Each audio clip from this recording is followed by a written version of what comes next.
প্রিয় নবম শ্রেণীর ছাত্রছাত্রীরা, আজকে তোমাদের দ্বিতীয় পর্যায়ক্রমিক মূল্যায়নের একটি সেট দিচ্ছি, প্রশ্নের সেট। 1.5 ঘন্টা সময়ের মধ্যে তোমাদের উত্তর করতে হবে। প্রথম প্রশ্ন, সঠিক উত্তরটি নির্বাচন করো। প্রথম প্রশ্ন, নবনব সৃষ্টি রচনাংশে যে ভাষাকে লেখক বলেছেন আত্মনির্ভরশীল? হিন্দি, বাংলা, ইংরেজি, সংস্কৃত। দ্বিতীয় প্রশ্ন, কার্শিয়াংয়ে পানীয় জলের একমাত্র উৎস নদীর জল, পৌরসভার জল, নির্ঝরের জল, কূপের জল। সন্ধ্যাকে যার সঙ্গে তুলনা করা হয়েছে? রূপসীর চুল, কেশবতী কন্যা, মনিয়া, কামরাঙা। 4 নম্বর প্রশ্ন, স্বামী বিবেকানন্দ কল্যাণিয়া মিস নোবেলকে পাঠ্য চিঠিটি লিখেছেন আলমোড়া থেকে, আমেরিকা থেকে, মাদ্রাজ থেকে, দার্জিলিং থেকে। পরের প্রশ্ন, আরগাসের চশমার পাওয়ার ছিল -10, -12, -15, -20। দু একটি বাক্যে উত্তর দাও। 1 × 4 = 4। নিবেদিতার যন্ত্রণা, এখানে কিসের যন্ত্রণার কথা বলা হয়েছে? ভগিনী নিবেদিতার প্রকৃত নাম কি? পরের প্রশ্ন, রাধারানীর কুড়িয়ে পাওয়া নোটে কি লেখা ছিল? 2 এর 4 আই ওয়ান্ট দ্যাট ক্রো। বক্তাকে তিনি কি চেয়েছিলেন? নিচের প্রশ্নগুলির উত্তর দাও, যে কোনো 3টি, 3 তিরিকে নয়। এরই মাঝে বাংলার প্রাণ পংক্তিটির তাৎপর্য বিশ্লেষণ করো।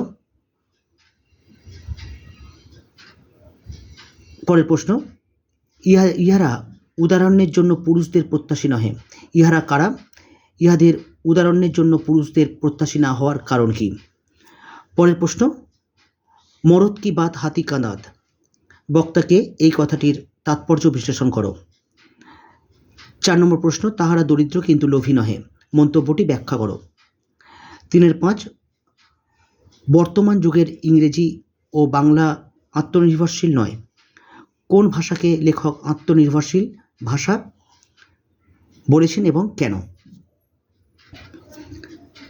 4 দিকের প্রশ্ন, নিচের প্রশ্নগুলি উত্তর দাও, যে কোনো 3টি। 5 × 3 = 15।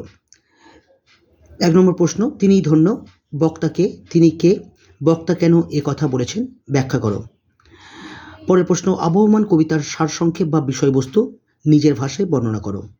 4 এর 3, রাধারানী গদ্যাংশ অবলম্বনে রাধারানীর চরিত্রটি নিজের ভাষায় আলোচনা করো।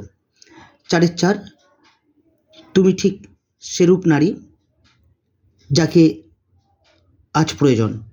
কোন নারীর কথা এখানে বলা হয়েছে? তাকে আজ প্রয়োজন কেন? এবারে চলে যাব আমরা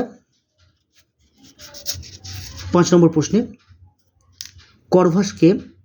করভাসের মানবসুলভ বুদ্ধির যে পরিচয় পাও তা নিজের ভাষায় লেখো। 5 এর দাগে নির্দেশ অনুসারে উত্তর দাও। উপসর্গগুলি দিয়ে 2টি শব্দ গঠন করো। প্র, অতি। তৎসম শব্দ কাকে বলে? উদাহরণ দাও। শব্দগুলি কি ধরনের শব্দ লেখো? আলকাতরা, নেমন্তন্ন, মাছ। প্রকৃতি প্রত্যয় নির্ণয় করো। কর্তব্য, ভৌগোলিক। 6 এর দাগে যে কোনো একটি প্রশ্নের উত্তর দাও। প্রশ্নের মান 4। ভাবার্থ, নদী কভু পান নাহি করে নিজ জল, তরুগণ নাহি খায় নিজ নিজ ফল, গাভী কভু নাহি করে নিজ দুগ্ধ পান, কাষ্ঠদগ্ধ হয়ে করে পরে অন্নদান, স্বর্ণ করে নিজ রূপে অপরে শোভিত, বংশী করে নিজ সুরে অপরে মোহিত, শস্য জন্মাইয়া নাহি খায় জলধরে, সাধুর ঐশ্বর্য শুধু পরহিত তরে। অথবা নিচের সংকেত সূত্র অনুসারে একটি গল্প রচনা করো। পুত্রের দাবি নিয়ে 2 নারীর বিবাদ, বিচারকের কাছে আগমন। দুজনেরই দাবি। বিচারক আদেশ দিলেন ছেলেটিকে কেটে 2 অংশে দুজনকে ভাগ করে দিতে। প্রকৃত মায়ের প্রাণভিক্ষা ও দাবি ত্যাগ। যে কোনো একটি বিষয়ে প্রবন্ধ রচনা করো। 7, তোমার প্রিয় কবি, বঙ্গের 6টি ঋতু, পরিবেশ রক্ষায় প্লাস্টিক বর্জন।